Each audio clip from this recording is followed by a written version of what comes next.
My name is DeAndrea Heckert, but I prefer to go by Dee Dee. Just published my first book when I was 42. Since then, I've turned 43, but the name of my book is Prevailing Nuggets, and it is a collection of devotions that have helped me to overcome and prevail through some very, very hard seasons. As I was just reading and kind of logging my time in the Word, I looked at it and it looked like a book. They helped me get through some really difficult times. The church that we're a part of, we have a mantra every year. The mantra was, "The kingdom of heaven shall prevail." That's how I came up with the name. It's what I was getting out of my personal devotion time and reading the Bible and getting little nuggets for myself. But I've come to realize that men and women are both gaining insight and help for their little things in their lives and big things in their lives.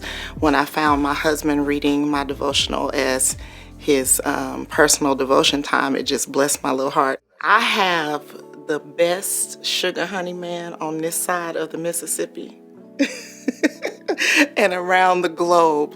My husband, David, has loved me back to life. I was very, very broken when we got married. I had a lot of expectations that were unrealistic, and he allowed me to kind of muddle through those things. He did not have expectations of me being a perfect wife, and he still doesn't. He allows me to be me. We have 5 children total, 2 that I brought into the marriage and 3 that we had together.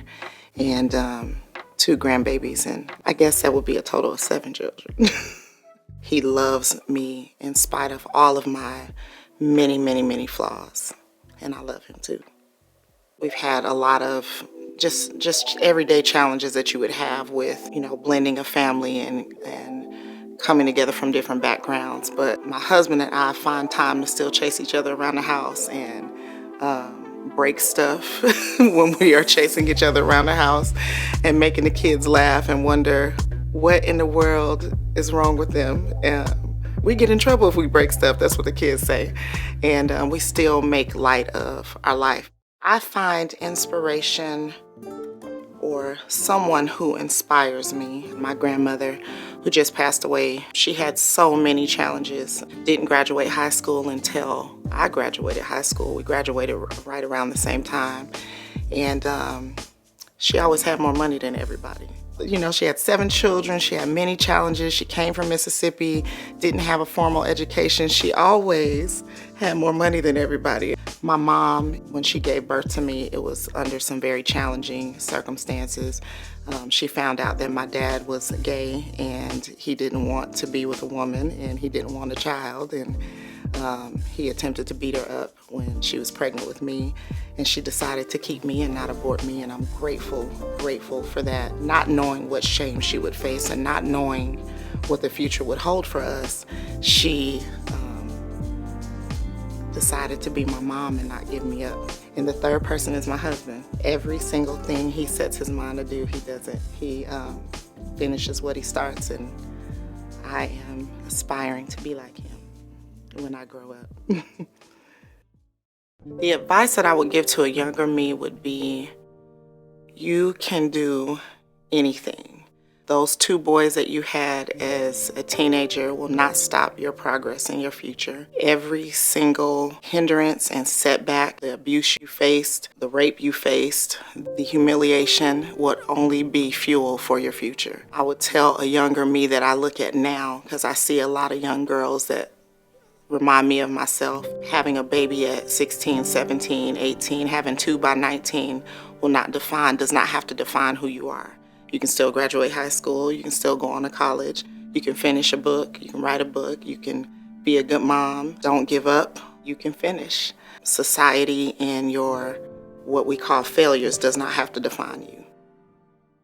The way that I try to balance family and achieving my goals, and I say try because if anybody has it down to a science, then they are perfect, and I am not. But I have a list system that my husband doesn't particularly like. It does not work for him, but I have to write everything down.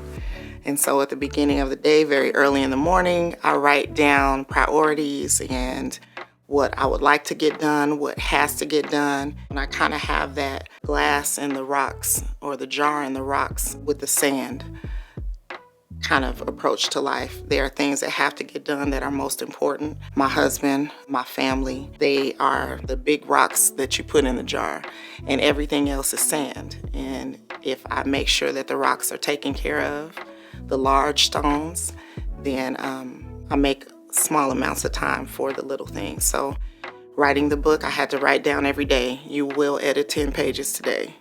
And I had to set aside time to edit 10 pages. Some days I edited 20, some days I edited 2, but I wrote it down so that I would get something done. My list works for me right now.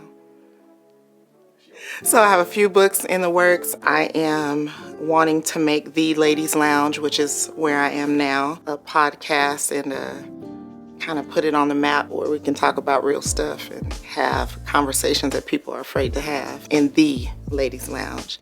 My husband and I are also launching a church in the next few months, and that's kind of a real big deal. I used to have dreams of speaking and teaching the Bible since I was a little girl, and one thing led to another that's led to another in the last 20 years, and we're here.